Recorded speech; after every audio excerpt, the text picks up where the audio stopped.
Her Excellency Orna Sagif, Israeli ambassador to Thailand, is one among 12 female ambassadors to Thailand.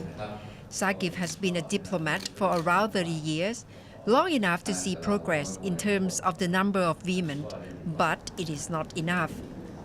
She joined the missions in Australia, New Zealand and China before Thailand. High school and then She told Thai PBS World that as a female ambassador, she is still in the minority in a man's world. Nevertheless, female diplomats in Thailand find ways to support one another as a sisterhood. I believe that being an ambassador and being a diplomat for so many years, yes, there are more female ambassadors today. There are more, I can see from the Israeli side, there are more Israeli women ambassadors. But when I look at my country, we have today 108 head of missions, ambassadors and consul generals. Less than 1/4 are women, which is not enough.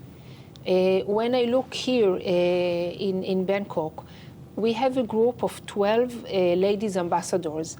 We meet quite often, we have activities together, we consult each other, we give each other good advice. It's a very nice group and we work together quite well. Actually, it became a very good group, and even though some ladies ambassadors left and new came, we still are a very nice and a kind of united group. But still, when I look at the numbers, at the end of the day, the numbers talk. And I think there are about 100 ambassadors here from all over the world. About 12 are women. The role of women in diplomacy was less apparent in the 1970s. These days, however, it is more common to see female ambassadors serving abroad while their husbands and children accompany them. Women that want to accomplish, many times they feel that they have to give up the family or they wish to get married, that they say, okay, it's either I get married or I have my career, and it doesn't have to be like that. And I believe that the best situation is when you have balance, when you have a good balance, when you have a family and the husband doesn't feel that he's helping his wife or helping at home. No, this is your home together. You're doing together. Sometimes you're doing something, sometimes she's doing something. It's not that the husband is helping. And I believe that we still live in a chauvinist world. And many men still believe that if they are doing something, they are helping their wife. So I think this is an attitude that should be changed.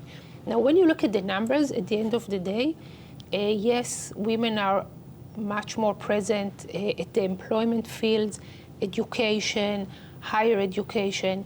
But even when you look at numbers of security, defense and security, and peace negotiators, if you look at the number of the women that are involved in peace negotiations, you will find almost zero. So almost 100% of the peace negotiators in the world are men. Israel is a country in the Middle East with a population of under 10 million. Amidst a protected and tense geopolitical situation in the region, it is compulsory for all Israeli men and women to join the military. During the ambassadors' years, women were limited to specific roles in the military, but nowadays, job responsibilities are more varied. Female soldiers can join combat units, which is quite demanding in terms of physical endurance and skills. For many years, women could not join a combat unit. They could join other jobs, but not a combat unit. Today, girls can join combat units. We have girls as fire pilots, as pilots. So it's more gender equality, gender role in military. For sure. And you have girls in infantry, you have girls in artillery units, you have girls in the Navy, you have girls today everywhere. When I was a soldier, that was many years back, more than 30 years back, girls couldn't join combat units, but what I did was maybe almost the most combat that could be at that time. I was a tank instructor.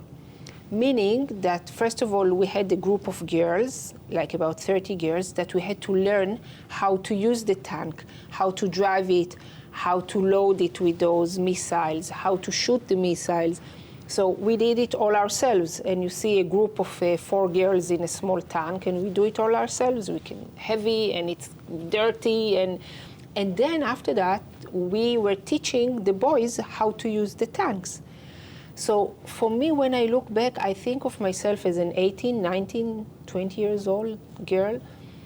And like, it gave me so much self-confidence. It gave me a sense of leadership that I can do everything that the boys can. Natha Gomolwadin reporting for Thai PBS World.